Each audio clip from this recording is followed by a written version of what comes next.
अस्सलामुअलैकुम students, welcome to our channel. आज के दिन हम हाजिर हुए हैं आपके साथ एक नई वीडियो में, जिसमें आज हम डिस्कस करेंगे अपना एक नया क्वेश्चन। यस, मई जून 2013। उसके बाद आपसे क्वेश्चन शेयर करेंगे। जनाब, क्या है आज हम आपके लिए? Yes, a cylindrical tank. This is the shape. आप देख सकते हैं, इसकी हाइट भी गिवन है, रेडियस आर है और कैपेसिटी इन लीटर्स मीन ये इसका वॉल्यूम आपको दे दिया गया है। बट ध्यान रहे कि सेंटीमीटर क्यूब में नहीं, ये लीटर्स में है, इसलिए इसको कन्वर्ट करना लाजमी हो गया। 1 लीटर हमें पता है 1000 सेंटीमीटर क्यूब होता है, लिहाजा 70 लीटर्स का मतलब बना 70,000 सेंटीमीटर क्यूब। क्यों ये काम कर रहा हूँ? क्योंकि यूनिट्स का सेम होना जरूरी है। आप देख सकते हैं यहाँ सेंटीमीटर है, तो this must be centimetre cube as well. Volume of cylinder, जनाब क्या है volume of cylinder? Pi r square h. Pi हमें पता है 3.142 होता है, रेडियस हमें मालूम करना है, हाइट अलबत्ता हमारे पास है 46 centimetre and volume is also given. Substitute कर लीजिए वैल्यू सारी। नाउ अब चूंकि हमें आर की वैल्यू है, हम आर को सब्जेक्ट बनाएंगे। सब्जेक्ट बनाने का मतलब है आर को बिल्कुल अकेला करना है। आर के पास से पाई को हटाएंगे और 46 को हटाएंगे। पाई और 46 दोनों यहाँ मल्टीप्लाई करें, दूसरी तरफ जाके ये डिवाइड करेंगे, लाइक दिस। अब आप नोट कीजिए, आर के ऊपर स्क्वायर है और स्क्वायर हटाने का मतलब है हमें दोनों तरफ स्क्वायर रूट लगाना होगा। अब ये आर स्क्वायर और यहाँ का रूट कैंसिल हो जाएगा। Let's calculate the value and the answer is this 22.008739। लेकिन चूंकि आपको पता है इंस्ट्रक्शंस ये हैं कि your answer should be in 3 significant figures, लिहाजा हमारा जो फाइनल आंसर है वो बनता है 22 centimeters. That's the radius of the given cylinder. आइए देखते हैं जनाब, नेक्स्ट पार्ट में हमारे पास क्या है।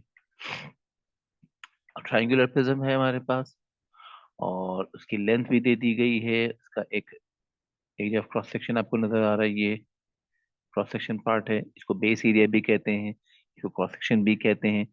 इसका बहुत आसान सा हल है कि हाउ कैन आई आइडेंटिफाई कि क्रॉस सेक्शन कौन है। तो आप इस डायग्राम में देखें, इस डायग्राम की वो साइड जो स्टार्ट से लेकर एंड तक एक जैसी दिखे आपको। आप देख सकते हैं ये ट्राइंगल यहाँ से प्रिज्म शुरू होता है और एंड कर रहा है यहाँ पर जाके। आमने सामने बिल्कुल सेम ट्राइंगल नजर आ रही है, इसका मतलब ये कहलाएगा एरिया ऑफ क्रॉस सेक्शन या बेस एरिया। अब आपसे इसका एरिया पूछ रहा है, इट्स अ ट्राइंगल, और ट्राइंगल के एरिया कैलकुलेट करने के लिए हमारे पास फॉर्मूला है हाफ ए बी साइन सी। इसके मुताबिक ट्राइंगल की कोई सी भी दो साइड्स पिक की जा सकती हैं, बट एंगल हमेशा वो होगा जो दो साइड्स के बीच में होगा। यहाँ आप देख सकते हैं वी हैव 4, वी हैव 11 और इन दोनों के बीच में एंगल आ रहा है 125। That's the necessary condition. जी मैंने सब्स्टिट्यूट कर लिया है वैल्यूज को, यहाँ पर आप देख सकते हैं ए बी और साइन सी कैलकुलेट कर लेते हैं। तो फाइनल आंसर हमारा आ रहा है 3 सिग्निफिकेंट फिगर्स में, area of shaded region is this which is the area of cross section as well. Now अब अगली फरमाइश हमसे क्या है कि वॉल्यूम ऑफ द प्रिज्म। चलिए, वॉल्यूम मालूम करना है। वॉल्यूम का तरीका क्या है? Look at the formula, volume of prism area of cross section multiply by length. मतलब ये जो ट्राइंगल है इसका एरिया निकालिए और कैलकुलेट कर दें, मल्टीप्लाई कर दें 20 से। आपको याद है हमने पिछले पार्ट में एरिया ऑफ ये रीजन कैलकुलेट किया है, और वो क्या था जनाब? This one is for 18.02135। अच्छा, अब आप देख रहे होंगे कि हमने तो आंसर लिखा था 18, या हम ये पूरा वैल्यू क्यों लिख रहे हैं? तो एक चीज याद रखिएगा कि किसी भी आंसर को किसी दूसरे पार्ट में अगर इस्तेमाल करना हो तो उसकी एक्चुअल वैल्यू को इस्तेमाल किया जाता है, ना कि अप्रोक्सीमेटेड वैल्यू को। इस बात का ख्याल रखिएगा, तो अगले आंसर खुद ब खुद ठीक होते चले जाते हैं। अच्छा जी, अब क्या किया जाए? वॉल्यूम है, फॉर्मूला आपके सामने लिखा है, area of cross section multiply by length. यहाँ देखिए area of cross section multiply by length, calculate कर लेते हैं, बनता है दिस। 3 सिग्निफिकेंट फिगर्स के मुताबिक ये बनेगा 360। That's the volume of the prism. आइए देखें अगले पार्ट में क्या रखा है आपके लिए। जी, कैलकुलेट एक्स। अच्छा, अब एक्स देखिए तो yes it's a side of the triangle. अच्छा, अब चूंकि ये राइट एंगल ट्राइंगल तो है नहीं, लिहाजा ओल्ड ट्रिग्नोमेट्री या basic trigonometric ratios can not be applied है। तो फिर जनाब अब क्या करना चाहिए, अब आपके पास दो ऑप्शन है, या तो आप साइन लॉ अप्लाई करेंगे या आपको साइन लॉ अप्लाई करेंगे। How can I decide, it's very easy. अब आप देखिए क्या आपको कोई कंप्लीट पेयर नजर आ रहा है या नहीं। जब ये कंप्लीट पेयर क्या होता है आइए देखते हैं। आप देखिए एंगल 125 है लेकिन उसके सामने लेंथ नॉट गिवन। अगर 125 के सामने लेंथ गिवन होती तो हम कहते it's a complete pair. Similarly आप देखिए आपके पास 11 लेंथ है बट उसके सामने वाला angle not given, means it's not a complete pair. Similarly 4 देखिए 4 लेंथ गिवन है, इसके सामने वाला angle not given, means this is not a complete pair, means it's a failure of sine law. फिर क्या करें जनाब, अब बचता है आपके कोसाइन लॉ। कोसाइन लॉ कौन सा है जनाब, this is the cosine law. तब इसमें ए बी सी क्या मतलब है, याद रखिए ए वो साइड है जो आप कैलकुलेट करना चाहते हैं which is x. B and c ये आपकी मर्जी हो सकती है। अब आप 4 सेंटीमीटर लिख दें बी की जगह, या आप 11 सेंटीमीटर लिख दें बी की जगह, it doesn't make any difference. आइए देखते हैं, वैल्यू सब्स्टिट्यूट कर लेते हैं यहाँ पर सारी। ये देख लीजिए यहाँ पर एक्स आ गया, यहाँ 4 या 11, और ये सारी वैल्यूज मैंने सब्स्टिट्यूट कर दी हैं। अब कैलकुलेट करते हैं जनाब। हाँ बस इन सबको कैलकुलेट करा, कैलकुलेटर में सब्स्टिट्यूट करा, we got this answer. Remember there is a square है और स्क्वायर हटाने का एक ही तरीका है, let's apply the square root on both sides. तो जनाब आंसर बनता है कुछ ये, don't forget three significant figure 13.69, जनाब इसको थ्री सिग्निफिकेंट फिगर में लिखा जाए तो ये बनता है 13.7।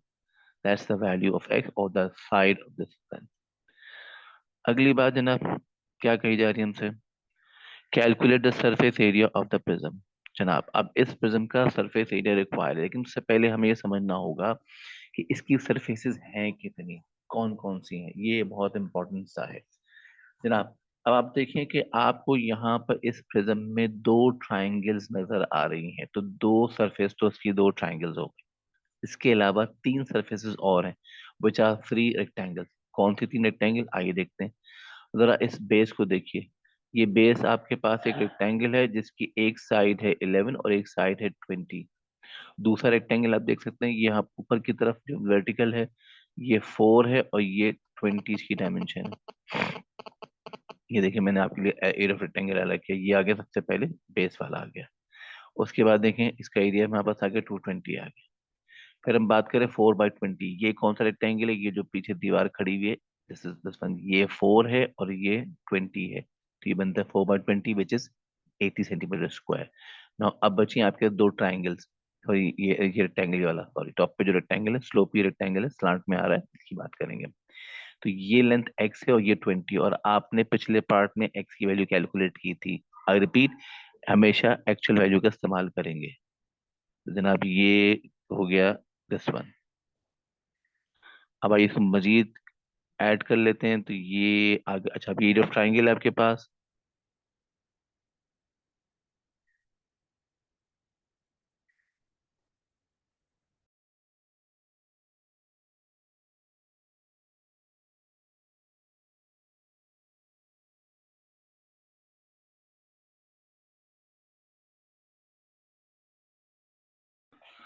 जी अब यहाँ पर हम आगे बढ़ेंगे, एरिया ऑफ ट्राइंगल हमारे पास मौजूद है जो हमने पिछले फर्स्ट पार्ट में कैलकुलेट कर लिया था। लेकिन याद रहे कि हमारे पास है दो ट्राइंगल्स, रिमेम्बर। तो सरफेस एरिया प्रिज्म के लिए देख लीजिए, आपके पास 220 का यहाँ रेक्टेंगल आ गया, 80 के लिए यहाँ फिर हमने रेक्टेंगल पिक कर लिया, 273.6 ये हमने तीसरा स्लोपी रेक्टेंगल आ गया, और दो ट्राइंगल्स इन सबको ऐड कर लिया हमने, we got this answer. But don't forget, your answer must be in three significant figures. So it's going to be 610 centimeter square, right? Thank you very much. इंशाल्लाह ताला आप हमसे जुड़े रहिए। इंशाल्लाह ताला हम नेक्स्ट वीडियो में आपके साथ हाजिर होंगे इसी तरह के कुछ इंटरेस्टिंग क्वेश्चंस के साथ। तक के लिए इजाज़त दीजिए, ख्याल रखिएगा, अल्लाह हाफिज।